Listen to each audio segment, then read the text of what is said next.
affirmer que nous sommes dans les temps de la fin. Nous pouvons déjà le constater avec la faim croissante, les changements climatiques devenant plus fréquents, et aussi avec les humains s'éloignant de plus en plus de Dieu.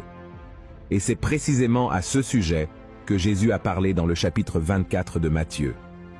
Voyez ce qu'il a dit. Une nation s'élèvera contre une nation, et un royaume contre un royaume, et il y aura, en divers lieux, des famines et des tremblements de terre.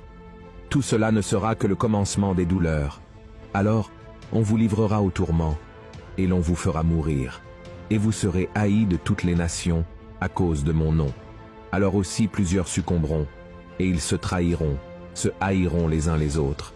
Plusieurs faux prophètes s'élèveront, et ils séduiront beaucoup de gens.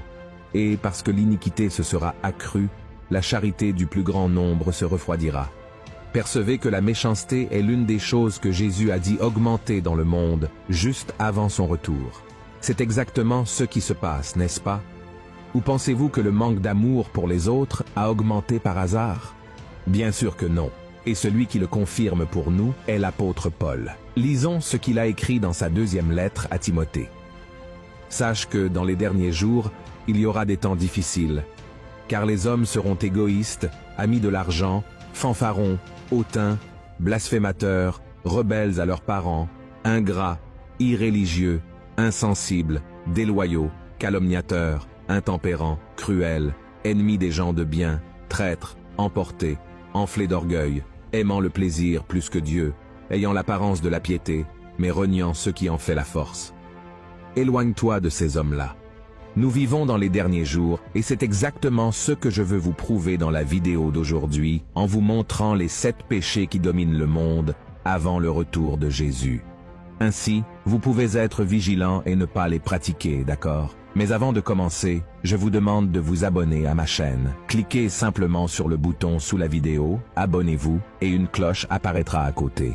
Cliquez sur cette cloche pour être informé chaque fois que je publie une nouvelle vidéo, d'accord? Alors, commençons. Le premier péché est l'égoïsme. Le premier péché souligné par l'apôtre Paul dans la deuxième épître à Timothée est l'égoïsme. Et si nous l'analysons de près, il se produit déjà avec une grande force. Un simple coup d'œil sur les médias sociaux suffit pour voir que les êtres humains sont centrés sur eux-mêmes, exhibant ce qu'ils ont accompli, sans se soucier des autres ni des choses de Dieu. L'égoïsme est l'une des pires maladies spirituelles de ce siècle, car il tue l'essence de l'homme et l'éloigne du Seigneur. Il va à l'encontre des principaux commandements de Jésus, qui sont d'aimer Dieu de tout son cœur et son prochain comme soi-même. Malheureusement, l'égoïsme prend le dessus dans le monde, mais nous, en tant que chrétiens, ne pouvons pas nous conformer à cela.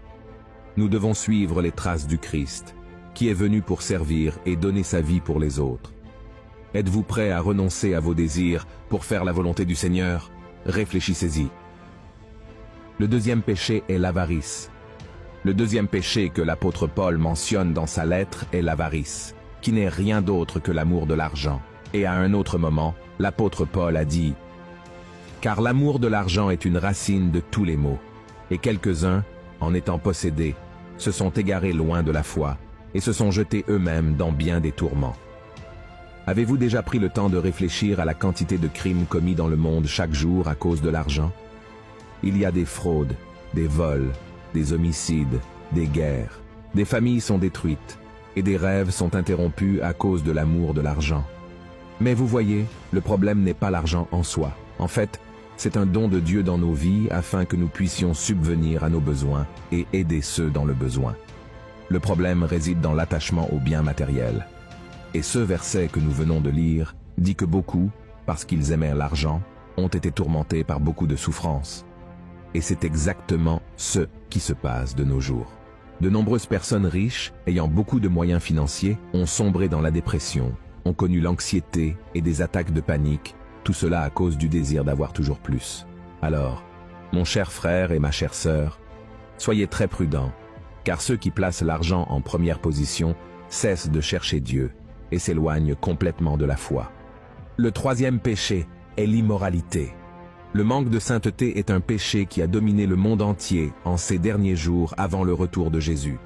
Et nous n'avons même pas besoin d'en parler beaucoup, n'est-ce pas?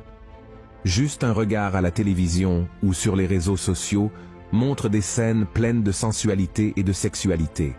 Aujourd'hui, il existe des applications qui rémunèrent les gens pour des photos et des vidéos sensuelles. Et dans le désir de gagner plus, hommes et femmes exposent leur corps à des étrangers, sans aucune préoccupation. Sans parler des sites web destinés à ceux qui veulent commettre l'adultère. Et vous savez ce qu'il y a de pire? Tout cela est considéré comme super normal, mais l'immoralité est une offense à Dieu, car le Seigneur est saint. Voyons ce que dit la Bible. Fuyez l'impudicité. Quelque autre péché qu'un homme commette, ce péché est hors du corps. Mais celui qui se livre à l'impudicité pêche contre son propre corps. Ne savez-vous pas que votre corps est le temple du Saint-Esprit qui est en vous, que vous avez reçu de Dieu, et que vous ne vous appartenez point à vous-même, car vous avez été rachetés à un grand prix. Glorifiez donc Dieu dans votre corps et dans votre esprit, qui appartiennent à Dieu. Frères, si nous voulons vivre avec le Christ et régner avec lui pour toujours, nous devons nous repentir de nos péchés et chercher une vie de sainteté. Par conséquent, fuyez l'immoralité et vivez pour la gloire de Dieu. Le 4e péché est le blasphème. C'est le péché le plus grave qu'une personne puisse commettre. Malheureusement, nous le voyons se produire tout le temps, dans les feuilletons, les films, les séries, la musique et aussi sur Internet. Voyez ce que Jésus a dit.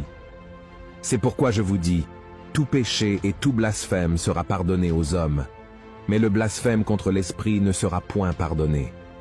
Quiconque parlera contre le Fils de l'homme, il lui sera pardonné.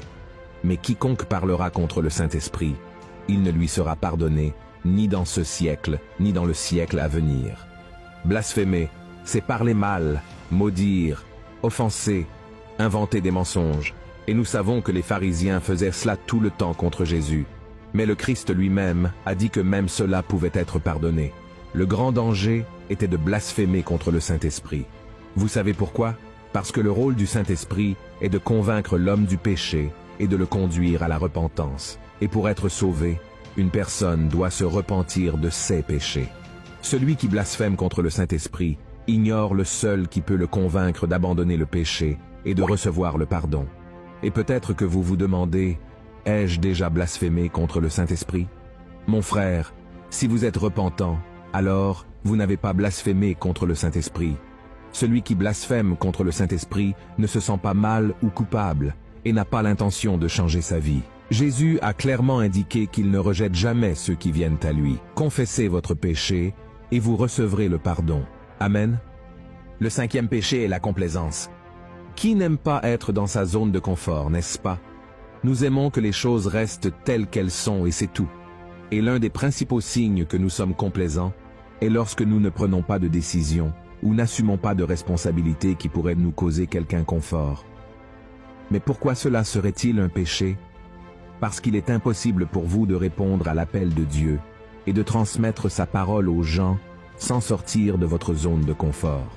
L'apôtre Paul a dit que l'Évangile est la puissance de Dieu pour le salut. En d'autres termes, il est capable de transformer la vie des gens et de restaurer les familles. Mais lorsque vous êtes complaisant, au lieu de ressentir le désir de partager l'amour de Dieu, vous vous contentez simplement d'aller à l'église et de penser que vous avez accompli votre rôle de chrétien. Et en ces derniers temps, les distractions et les divertissements augmentent beaucoup.